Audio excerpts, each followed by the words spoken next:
Hi, we're going to make a chicken chili garlic curry, a curry house style chicken chili garlic from my book, The Curry Guy Bible today.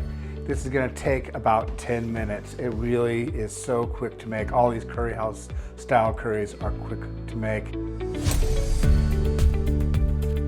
And I've got all my ingredients there.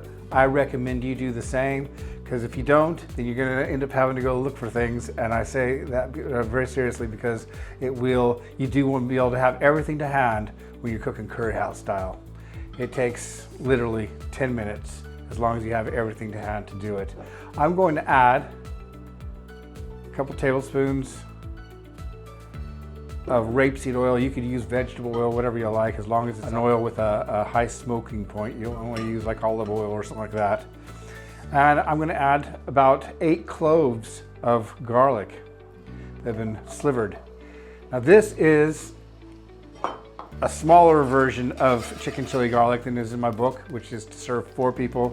This one is more of a curry house style size, which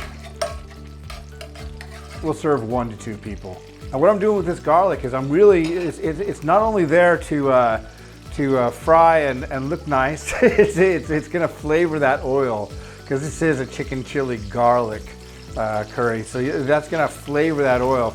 But garlic can burn very quickly, so you want to watch it closely as you do. I recommend just kind of keeping an eye for the first couple of minutes, and when you see it start to turn a little bit crispy brown, that's about the time to get it out of the pan. I'm not one of those people that has a problem with the taste of burnt garlic, but most people do. It gets a bit bitter, so better safe than sorry. To this garlic, as it's cooking, I'm going to go ahead and add some chili. This is some bird's eye chili there, because we like it spicy, and bird's eye chilies are very spicy. And as with all these curry house style curries, you make them the way you want them. Use my recipes as a guide, but if you want to step it up a bit with the heat and you want it to be spicier, add some more chilies, add some more chili powder. It's all really up to you when you're making these yourself. This is looking quite nice now. And I'm not sure if you can see very well, but the garlic is now beginning to brown. And that's about the time to get it out of there, because you want it to be a nice toasty golden brown. You want it to be soft, but that's mainly because most of this garlic is going to be cooked into the sauce, but I like to have a couple of crispy bits at the end to use as a garnish. So I'm going to go ahead and take these out now, put them in that bowl. Now that I have my beautiful crispy garlic and my flavored garlic oil, it's time to add some chopped onions to this. So in goes the chopped onions. That's about half of a medium onion right there. And I'm just gonna spread that out in the oil. Add a little bit of salt, which will bring out the moisture from the onions. It'll soften them, it'll make them cook a little bit faster, which that's what this kind of cooking is all about. Fast, economical, make yourself something that tastes amazing in 10 minutes type thing. Okay. To those onions, I'm gonna add some garlic and ginger paste. Garlic and ginger paste is really just exactly as it sounds. It's garlic and it's ginger, and I usually make my own. You can buy it. If you do decide to buy garlic and ginger paste, I'd recommend getting it from the freezer section, because it is actually garlic and ginger. I don't recommend buying the stuff that's in the bottled containers, because they tend to taste really weird and I don't like it. So I make my own because it's cheaper. I just literally blend 50% garlic and 50% ginger with a little bit of water. Okay, so we got that going. I'm going to add the garlic and ginger paste there.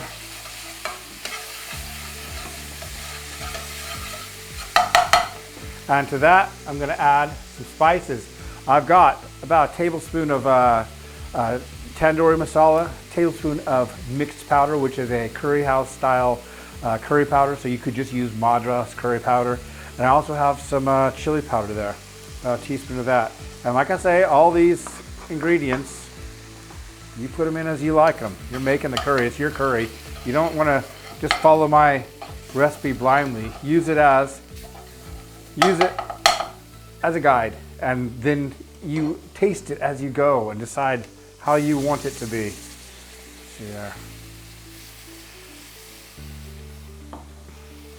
There we are. I'm just adding a little bit of passata there to this curry, and there we've got ourselves our base masala. Look at that. It's very nice and bright red. To that, I'm going to add a little bit of base sauce.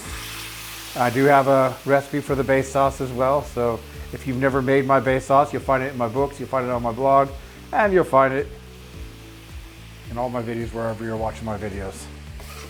So here we are, we're just going to mix that in and bring that to a really steady simmer. I'm cooking over a very high heat here, as high as I can get it. You might want to cook over a medium heat, it's up to you. But if this style of cooking is new to you, that's what I'd recommend doing. There we are. And now we really don't have to touch this. We just have to let it keep cooking. You'll notice that it'll start to caramelize. And here you go. The caramelize around the sides of the pan because it's quite hot. You want to scrape that in because it's more flavor. And add more base sauce if you feel it needs it. So if it's looking a bit dry in your pan, then add a little bit more base sauce. I have given estimated amounts in my books and on my blog.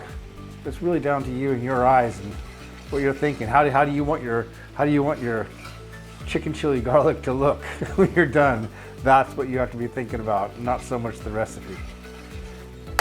All right, now I've got some nice tandoori chicken here, and anyone that's got my books or reads my blog will know I've got a lot of tandoori chicken recipes, quite a few, and I got videos for those as well. So find one, or you look at my books or on my blog. But that is, you don't have to do that. I mean, that is what would be done at a curry house. Curry house, they want to get these curries out to the table fast, and they also want them to taste amazing. So they will have tandoori chicken all cooked earlier in the day, so it's ready just to add to any curry that needs tandoori chicken. So it adds another layer of flavor. Okay, but if you wanted to, you could just use some, go out and get yourself some cooked chicken from the supermarket. Rotisserie chicken tastes quite nice. Or you could even add it raw. Then of course you're going to have to add another 10 minutes or so for it to cook through, and you won't get that extra layer of flavor that you get from nice tandoori chicken. To this, I'm going to stir in some of this garlic again. All that garlic that I cooked, I'm going to hold some of it back. Hold some of it back for the end, but most of it is going to go in right now. There we are. We're just going to cook that right into the sauce. This is looking so good right now. It's smelling so nice as well. The aroma is just incredible. There we are. I know it's going to need a little bit of salt, so I'm going to add it now. Just look at the color of that. Look at the color of that. I'm going to finish this off with a little bit of with a little bit of kasuri methi, which I add by rubbing it between my fingers. It gives it a little bit more flavor. It really brings the flavor of that out. That is spot on. There we are. Chicken chili garlic, curry house style, in less than 10 minutes in your house. All you have to do is do a couple of batch cooking things beforehand. You can do a little bit of base sauce. I even have a 20-minute base sauce, so you can do the restaurant style base sauce or use my quicker base sauce. Get some tandoori chicken ready, and then you're going to be cooking up these dishes in 10 minutes whenever you want them. Everything freezes well, so you can freeze your tandoori chicken, you can freeze your base sauce. Come home from work, you don't have to go out. You can make it all very quickly at home. So there you have it. Chicken chili garlic, restaurant style. I hope you've enjoyed this video. I hope you do give this a try and that you cook it and that you enjoy it as much as I do. And we'll see you next time.